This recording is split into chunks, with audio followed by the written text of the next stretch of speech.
All right, and we are back here on the GSMC football podcast. And for the fourth part of the show, we are going to now get into talking about the Steelers Bengals game from yesterday. And yeah, I didn't expect the score to be like that crooked. It was a shootout, and the Steelers got the win.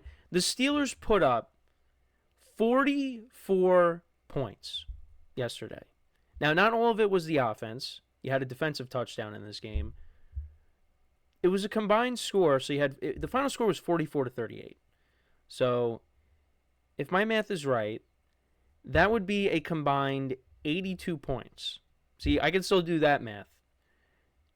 I mean, that's unbelievable. The over-under going into the game was 46. And the Steelers had 44 points all by themselves. And yeah, this game was just back and forth and back and forth. And the Steelers improved to 9-3 on the season. So we start off with the Bengals. So they get the ball and they punt. Steelers then get the ball, and then this is when you thought, oh boy, this is not going to be good for them. You had Russell Wilson throw a pick six to Cam Taylor-Britt. That put the Bengals up 7-0. But then the Steelers answered. They go down the field, and you had a 17-yard touchdown to George Pickens. So that made it 7-7. Then the Bengals answered with a touchdown. Chase Brown scored from 1 yard out. Had a 40-yard touchdown, or a 41-yard run that we thought was a touchdown initially, but he was short, and then he scored again. So that made it 14-7 Bengals. Then the Steelers answered with a touchdown drive of their own. Russell Wilson, a nice pass to Calvin Austin for a 23-yard touchdown. Russell Wilson these last couple of weeks has been making some nice throws. So that tied the game. Then the Bengals went ahead. They went up 21-14. Joe Burrow connected with Jamar Chase for a 40-yard touchdown. The Steelers answered with a touchdown drive of their own. Najee Harris from 10 yards out. Then the Bengals ended up fumbling. This was a sack fumble of Joe Burrow. It was recovered by Wilson. T.J.Watt forced the fumble, and that led to a Chris Boswell field goal, a 50-yard field goal. And then the Bengals punted, and then the Steelers kicked a field goal again, a 34-yarder by Boswell. That made it 27-21. And then Boswell actually missed a field goal, but they blocked it. So can't blame him there. Otherwise, he probably makes that. And then you had a McPherson 38-yard field goal. So it was a 3-point game once again. But then the Steelers answered with the touchdown. Russell Wilson connected with Pat Freiermuth, who had a good game, a 25-yard touchdown. So that put them up by 10. Then Joe Burrow threw a pick. But that led to a Steelers punt. But then he ended up losing the ball on the next drive, fumbling again. And Wilson returned that for a touchdown. That was forced by Herbig. And yeah, so Wilson scored the touchdown there, so that made it 41-24. Not Russell Wilson.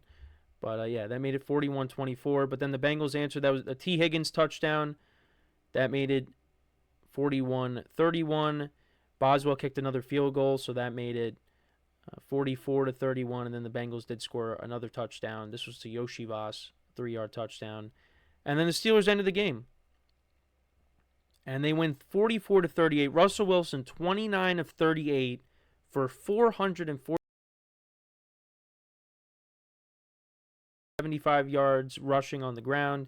Had a touchdown. George Pickens had 3 receptions for 74 yards and a touchdown. You also had Pat Freiermuth, 6 receptions for 68 yards and a touchdown.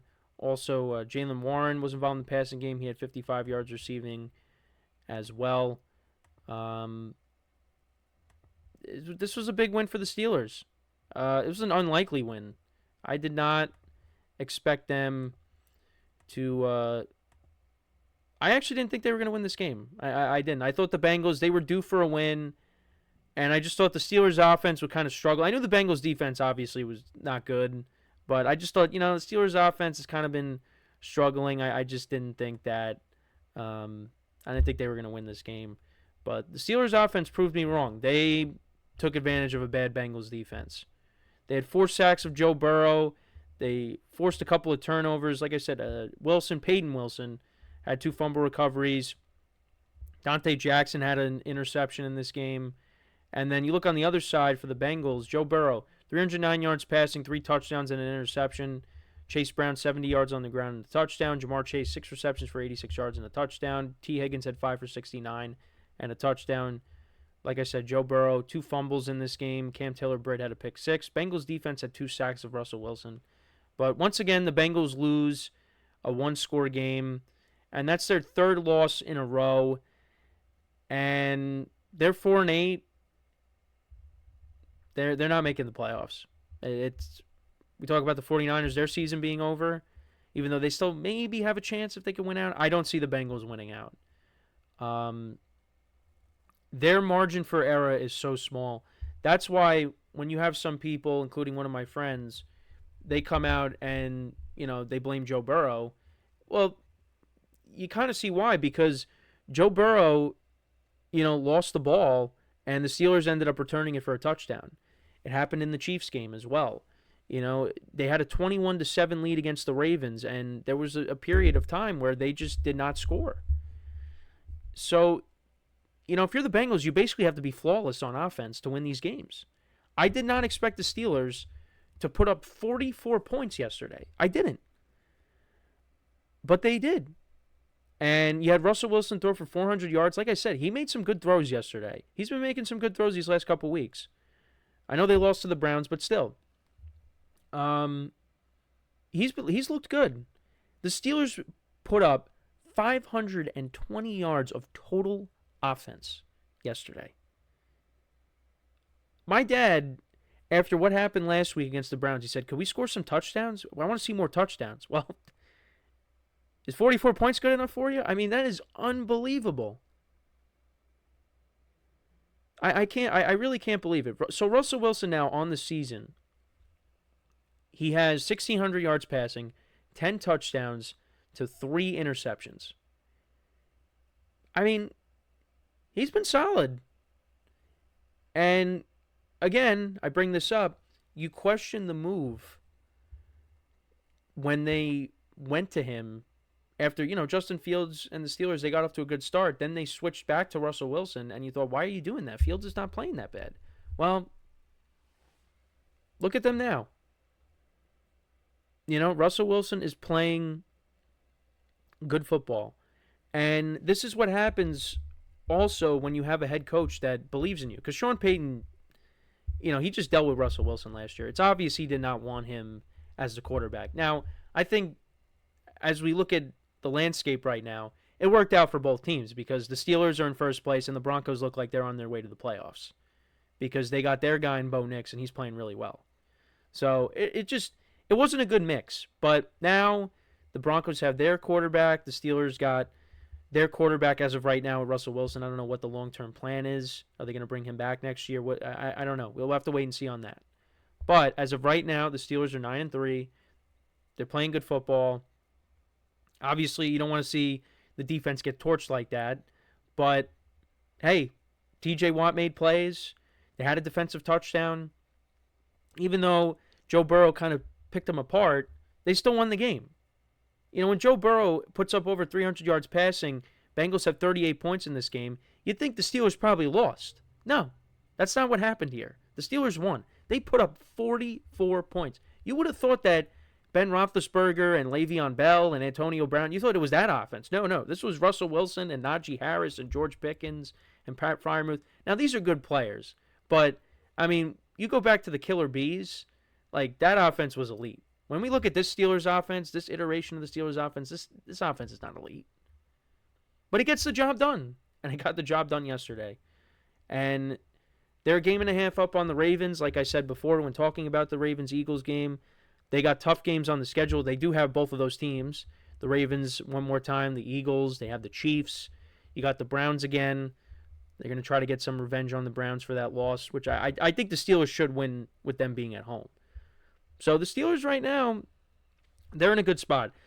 If for some reason they end up losing the division, I still think this team is making the playoffs. Now, I bring up the Steeler fans in this aspect. They don't want to see that happen. They want to win this division. They want to host a playoff game.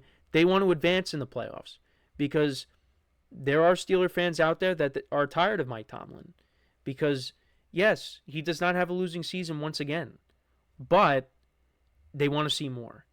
They want to see more. And you kind of look at the landscape of the AFC. I mean, I think they could beat anybody, but certain teams, if they have to go on the road, like if they got to go play Josh Allen and the Bills in Buffalo, I don't think they're winning that game. But I think they could beat the Chiefs. Now, the Chiefs in playoff time, we'll see. They could be a different team because they're still not playing great. But I think the Steelers could beat them. I think the Steelers could beat the Texans. The Steelers have shown that they could beat the Ravens. They beat the Chargers earlier this year. The Broncos they also beat. Mostly everybody on the AFC side I think they could beat. And we'll see how they match up against the Chiefs when they play on Christmas. That game I am so fascinated by because the Chiefs, you could make the argument that they are the luckiest team in the NFL right now with their wins. And you could say that the Steelers could be kind of lucky too with some of their wins. Now it all comes together on December 25th. How is that going to go? That game fascinates me. I'm really looking forward to that when we get to it towards the end of the month here. Can't believe we're already in December. But we'll see what happens. But hey, they're 9-3. You got to give Mike Tomlin credit. Did not think they were going to be 9-3 at this point. I thought they were going to finish with 9 wins at the end. Now, they could go on and lose their next 5 games, which I don't think is going to happen. But they are what the record says they are. So they pick up another win. As for the Bengals, that is a disappointing loss, and like I said, that their season's over. And there's going to be changes. I wonder what's going to happen with Zach Taylor. Is his future in doubt? T. Higgins is probably not coming back. You hear those rumors of, what if Joe Burrow wants out? It's not going to happen. Joe Burrow is there. They're going to bring back Jamar Chase, of course. He's going to get it. He should get his deal because he's had a great season. Scored another touchdown. But they got some things they got to fix. That defense is not good. That has been the biggest problem for them this year is that defense. And that's why, like I said, Joe Burrow has to be perfect. And when he's not perfect, you still have people that come out and criticize him and say, hey, he's also at fault. Which he does deserve some blame. But you can't say that he's the majority of the blame. That defense is horrendous. And they got to fix it. Now, they're not going to be able to fix it this year, but with the draft and free agency, maybe they're able to put it back together. And the Bengals could look like a better team next year. But you're not going to have T. Higgins. And, you bring back Jamar Chase, but you're going to need somebody else opposite of Jamar Chase that's going to have to step up. And Yoshi Voss has made plays for them this year. They drafted Jermaine Burton. He hasn't really done much. They're going to need help at the receiver position because it can't just be Jamar Chase. But the main priority is that defense. Got to fix it. So, yeah, let me know what you guys think, though, about this game. What were your takeaways from it? Let me know in the comments. When we come back from our final break of the show, we will talk about the Browns-Broncos game tonight. I'll preview that, and that'll end off the show for today. So, for one final time today, stick around, and we'll be right back here on the GSMC Football Podcast.